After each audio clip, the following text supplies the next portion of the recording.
বর্তমানে জলা জমি ভরাট নতুন কিছু নয়। পুকুর থেকে শুরু করে খাল ডোবা রাতারাতি ভরাট করছে জমি মাফিয়ারা।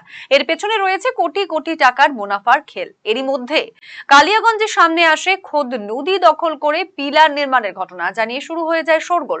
খবর সম্প্রচারিত হয় আরসিটিভি সংবাদে, আর এর পরেই বেআইনি কাজ বন্ধ করতে নড়ে চড়ে বসল কালিয়াগঞ্জ পুরসভা। কালিয়াগঞ্জ শহরের গুদরি বাজার এলাকায় শ্রীমতী নদীর বুকে সীমানা প্রাচীর নির্মাণ রুখতে কড়া পদক্ষেপ নিচ্ছে পুরসভা। মঙ্গলবার শহরের 4 নম্বর ওয়ার্ডের পুরো কাউন্সিলর মনোজ সরকার এবং ভূমি সংস্কার দপ্তরের অফিসারকে সঙ্গে নিয়ে বিতর্কিত নির্মাণস্থলে হাজির হন পুরপ্রধান। শ্রীমতী নদীর বুকে যে জমির উপর সীমানা প্রাচীর নির্মাণের অভিযোগ উঠেছে তা সবিস্তারে খতিয়ে দেখেন পুরপ্রধান। প্রশাসন সূত্রের খবর, প্রায় 1 বছর আগে গুদরি বাজার এলাকায় রাজ্য সড়কের পাশে শ্রীমতী নদীতে মাটি ফেলে দখলের অভিযোগ উঠেছিল। সেই সময় কালিয়াগঞ্জ পুরসভার পুরপ্রধান রামনিবাস সাহা উপস্থিতিতে, থানার আইসি ও বিএলআর উপস্থিতিতে শ্রীমতী নদীতে ফেলা অবৈধ মাটি তোলা হয়েছিল। পাশাপাশি জমির মালিককে নির্দেশ দেওয়া হয়েছিল যাতে কোনোভাবেই নদী দখল করে মাটি না দেওয়া হয়। সেই সঙ্গে নদী ঘেঁষা যেটুকু কংক্রিটের কাজ হয়েছে সেটাও ভেঙে দিতে নির্দেশ দেওয়া হয়। কিন্তু প্রশাসনকে বুড়ো আঙুল দেখিয়ে গত সোমবার থেকে আবারও নদীর মধ্যে প্রাচীরের জন্য পিলার তোলার কাজ শুরু হয়েছে। না, এর আগেও 1 বছর আগেও এটা নিয়ে একটা বিবাদ শুরু হয়েছিল এবং প্রচন্ড উত্তেজনাও হয়েছে। এই পাড়া প্রতিবেশী যেভাবে নদী বন্ধ হয়ে যাচ্ছে, যারা নদী বাঁচাও কমিটির তরফ থেকে এবং নদীর আশেপাশে যারা মানুষ আছে তারা সবাই প্রতিবাদ করছে।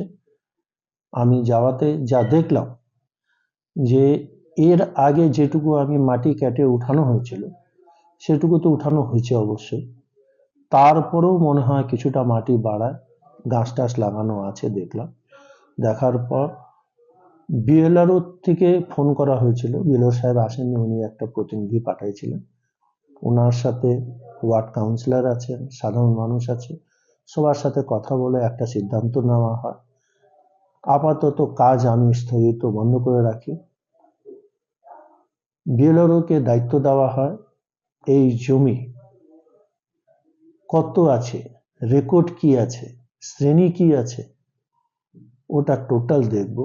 দেখে তারপরে যখন দেখবো যে না সঠিক আছে, তখন ওনাকে আমি পারমিশন দিব, নাহলে আপাতত আমি কাজ বন্ধ করে রাখছি। এ বিষয়ে জমির মালিক মিঠু দেবগুপ্ত বলেন, পুরপ্রধানের নির্দেশ মতো কিছু অংশে নির্মাণ কাজ বন্ধ রাখা হবে। সেই সাথে জমির মালিকের দাবি, তিনি নিজের জমিতেই কাজ করছেন, তার বিরুদ্ধে অভিযোগ তোলার পেছনে ষড়যন্ত্র রয়েছে বলেই দাবি তার। না, এটা তো জবরদস্তি বলা হচ্ছে না। আমি তো আনলিগাল কিছু নেই। বারে বারে আপনারাই এসছেন, এর আগেও এসছেন, আজকেও আসলেন। প্রত্যেকটা ব্যাপারে আমি তো আমার ইয়েতে ছেড়েই যাচ্ছি। প্রতিনিধিরা এসছেন বলে হ্যাঁ, আপনারাও এসছেন। তা সেই জায়গায় দাঁড়িয়ে আপনাকে চেয়ারম্যান বলছেন যে আপনাকে মাটি ফেলতে নিষেধ করেছে। হ্যাঁ, কিন্তু সেই জায়গা তো দেখা যাচ্ছে আপনি ইউসি গাছ লাগিয়েছেন। মানে আমি আমার জায়গায় ইউজ করছি তো। আমি তো আমার জায়গাটা কি গভর্নমেন্ট আপনাকে অনুমোদন দিয়েছে? হ্যাঁ, মানে আমার জায়গার মধ্যে, আমার জায়গার থেকে আরো 10-15 ফিট ছেড়ে দিয়ে আমি আমার জায়গাটার মধ্যে আমি গাছ লাগিয়েছি। কিন্তু এলাকাবাসীর অভিযোগ যে আপনার জায়গা অনেক, সেটা তো অন্য উদ্দেশ্য আছে। কি উদ্দেশ্য? এটা বলতে পারবো না, এটা বলা না, উদ্দেশ্য যখন না, আমি জানি না, অন্য কোনো হতে পারে, কিছু হতে পারে, আমার অজান্তা কিছু আছে। রায়গঞ্জবাসীদের জন্য সুখবর, যারা দীর্ঘদিন ধরে পেটের সমস্যায় ভুগছেন তাদের জন্য রায়গঞ্জ দিশারিতে আসছেন ব্যাঙ্গালোরের প্রখ্যাত গ্যাস্ট্রোএন্টারোলজিস্ট ডাক্তার ইরশাদ আলী, এইচএমডি, ডিএনবি। এখন থেকে প্রতি মাসে নির্দিষ্ট দিনে ডাক্তারবাবুকে দেখাতে আজই যোগাযোগ করুন দিশারি হেলথ কেয়ার, উকিলপাড়া, রায়গঞ্জ শাখায়। যোগাযোগ করুন 7477785509 এই নম্বরে এবং 7477785512 এই নম্বরে।